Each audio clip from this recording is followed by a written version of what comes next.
And get nowhere on ceasefire talks. Inflation continues to rise, and a bishop is removed for not being on board the vaccine train. We'll cover that and more on today's Crisis Weekly Wrap-Up. Today is March 11th, 2022, and I'm Eric Sammons. So on the Russia-Ukraine front, first of all, I just want to note that I'm not going to be here reporting on details of what's going on the ground there. I don't have sources that I trust there. To be honest, I just don't trust any source at this point. It's not that terrible things aren't happening there. It's not that there's an invasion going on. It's not that there's not military conflicts. It's just that I think there's a lot of noise and not necessarily a lot of accurate data that we're getting. So I'm not going to be reporting on that. I will say, though, we do know that there was another round of talks between Ukrainian and Russian negotiators about a ceasefire, at least allowing for evacuation of civilians from the city of Mariupol, which is where a lot of fighting is going on right now. It was actually a meeting between the Russian foreign minister and the Ukrainian foreign minister, which is the highest level we've seen so far. But honestly, ultimately, nothing happened. No agreement was reached at this point. So let's just continue to pray and fast for peace in Ukraine, for the end of the conflict, and for justice for all there. Also, I want to note, related to that, is that there's a continuing wave of cancellations by Western companies. Also, President Biden announced that we won't be getting oil from Russia. Essentially, what's happening is that the West is completely trying to block Russia from all imports and exports from the rest of the world. And this is essentially trying to get them to stop the invasion, stop the war in Ukraine. However, I think the West needs to think this out a little bit more than they have. I don't think we're prepared on our side to live in a world without Russian products, particularly oil, wheat, other things like the fertilizer. I believe a lot of fertilizer comes from them as well. If we don't have those things, we could be really hurting. We could be really hurting on our side. We're not prepared. It's like the idea that you would go and just cancel them from the rest of the world, yet not be prepared for a world without them. It's just crazy in my mind. I also think what it does is it drives Russia more directly into China's arms. It makes it more likely that Russia is going to have an alliance with China. I also think India is a player here, that India could also join in with this. And so we could see the potential for a future Russia, China, India alliance, which frankly has the potential to dominate the world and to make the current U.S., Europe dominance of the world go away. And so I just think as Americans, we need to recognize what we're doing here. Ultimately, it's my belief that sanctions and these cancellations only hurt innocent people. They don't really do anything to stop the war. In fact, they might even increase the likelihood of military conflict. So I just think we need to rethink these things. And at the very least, we need to be prepared. And that means us individually, of course, we should be prepared for much higher prices for everything, for empty shelves and things of that nature. Moving on to that, a related topic is inflation. Inflation was announced that it's now at 7.9%. I don't know about you, but I'm very suspicious about that number. I think, first of all the numbers when it comes to inflation are completely brought down as much as possible. I think the real inflation rate, what the prices that we really see in real life is over 10% easily, potentially even more than 15% in recent months. I think the 7.9 though is a little bit suspicious because I think they wanted to make even the official number under 8, because I think it was last month 7.5. If it goes over 8, that's headlines. If it stays in the 7s, it's not news as much to most people, and so therefore it's not going to be promoted as much. But what we're seeing is now this is 7.9% since the same time last year. We continue to see inflation just basically running out of control. Like I said, I'm sure it's much higher than 7.9%. They finagle these numbers so much before they release them. I also think, though, what we've seen, what's driving inflation right now, the official numbers particularly, is higher gas and higher food prices. I think we all see on the gas pump. I mean, it's very obvious. Here where I live, we've reached over $4 a gallon for the first time that I can remember. But gas and food and energy costs are going up the most dramatically. And why does that matter? Obviously, it matters because all of us buy those things. But that's a very good sign that we could have a recession very soon. And why is that? Because think about it. You have to buy gas. You have to buy food. You have to buy energy. You cannot stop buying those things. So when those prices go up, what it means is you don't stop consuming them. You basically just have to devote more of your budget to those three things. And if that's the case, that means other things have to fall out of your budget. You start buying less of other goods and products, goods and services, which means recession. So I really think we're looking at some bleak times economically in the future because, and note, the inflation right now, these inflation numbers are not because of the Russia-Ukraine war. That just started a couple of weeks ago. And that's not the real reason. That's not the major reason. I think we're going to see a much greater inflation rate, well, if they allow it to be officially greater, but a real-time rise in prices from the canceling of Russia. I think we're going to see that in the coming months. I don't think these numbers even show that yet. So definitely bleak economic news. Also in the news is that DuckDuckGo, which is a search engine, a competitor to Google, that has made its name as being private and being not beholden to the big tech wokeness like Google is, or Facebook, or places like that. However, their founder and CEO announced, I think it was today or yesterday, that they're going to downrank quote unquote disinformation sites in their effort to stand with Ukraine. And honestly, I think this means it should be DuckDuck gone. We should have nothing to do with DuckDuckGo, just like we try to not have anything to do with Google if we can help it. The whole purpose of DuckDuckGo is to provide an objective search engine. And if it's not going to do that, then I don't think we should have anything to do with it. And this is the problem with any centralized platform like Google, like DuckDuckGo. What do I mean by that? A centralized platform, I mean one person or one company that's deciding things for it. And when you have that, they ultimately will all fall into the big tech trap. I just think there's no way around it because they have to they have services, they have to get hosting and all these other things they have to do. They're going to fall into it. They're going to be pressured by the government. They're going to be pressured by big tech. It's just going to happen. Really what we need is decentralized services. There's one on the way that's in development right now called Presearch that I use.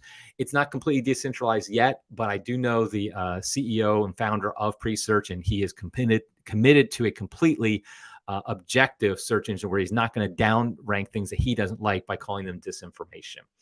Also, I noticed too that RT News, which is Russia Today News, which is a part of the Russian government, so it gives the Russian perspective of everything.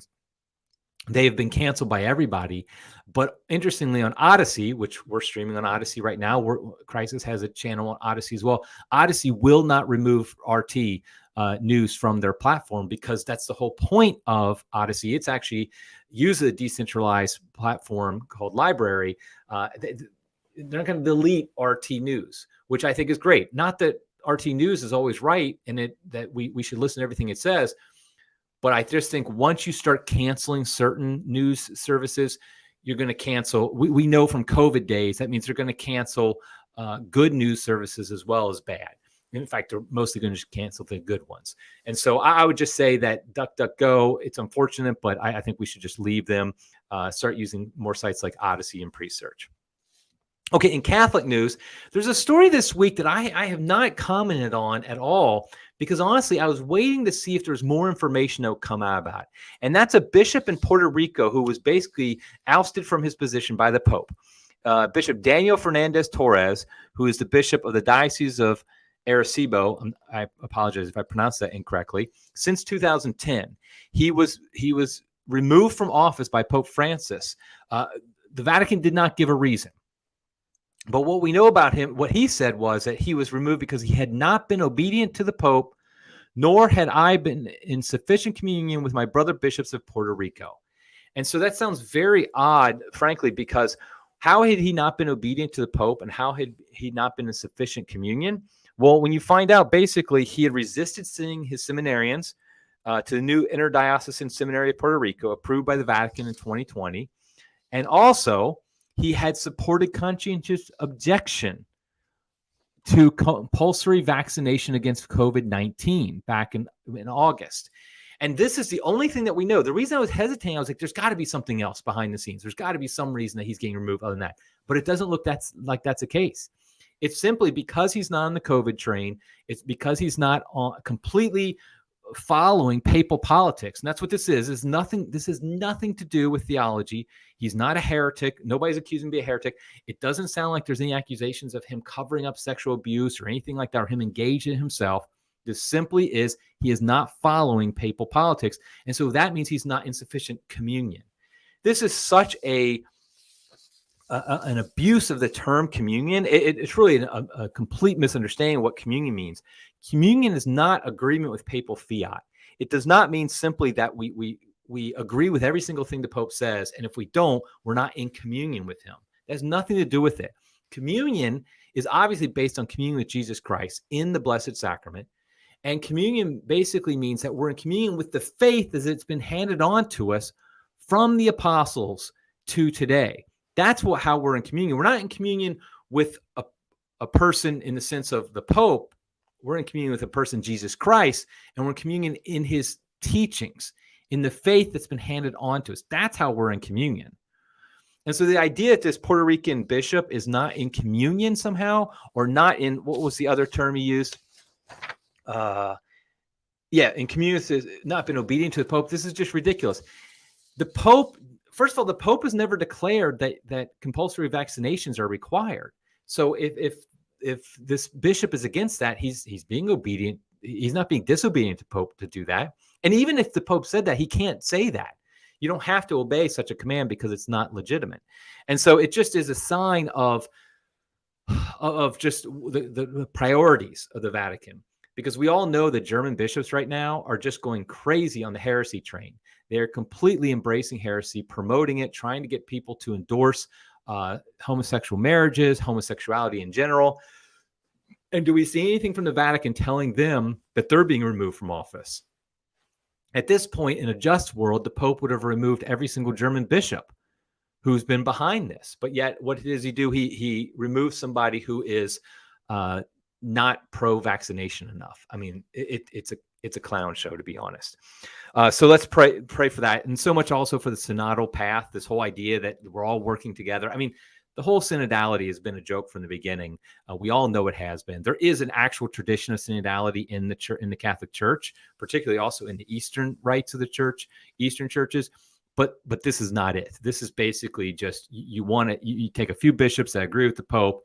You say, okay, look, we're all synodality. We're all in agreement about this. And anybody who's not in agreement with you, 100% lockstep with you, you remove, like they did this poor Puerto Rican bishop. I will give him credit, though. He's standing up to it. He's not just saying that nothing, that this is all okay. He has said this is unjust, because he's right. It is unjust. So God bless him. Let's pray for him. Another thing in Catholic news is Bishop Vigano issued another letter this time about the issues going on in Ukraine and Russia. And it was a bit odd. I will say that it was long. There are a lot of things in it I would agree with. A lot of points he makes are very important points to make, where he's at least giving balance to this issue, that we're not just going to go along with the narrative, as I've said in my other podcasts, that Russia is 100% evil, Putin is Hitler, and Ukraine is 100% great, innocent, has done nothing wrong. U.S., NATO have done nothing wrong. We can say those things. We can understand there's more nuance to it, more complexity to it than just that. And so I give credit to Vigano for doing that. However, near the end of it, he has this section called an appeal to the Third Rome. And that caught my eye. That caught my eye great, because I know exactly what the Third Rome is. And I'll explain it to you in here in a second if you're not sure. But he says, there was a time in which popes and prelates confronted kings without concern for human respect, because they knew they spoke with the voice of Jesus Christ, the King of Kings. The Rome of the Caesars and popes is now deserted and silent. He's talking there about Rome, actual Rome. Just as for centuries, the second Rome of Constantinople has also been silent.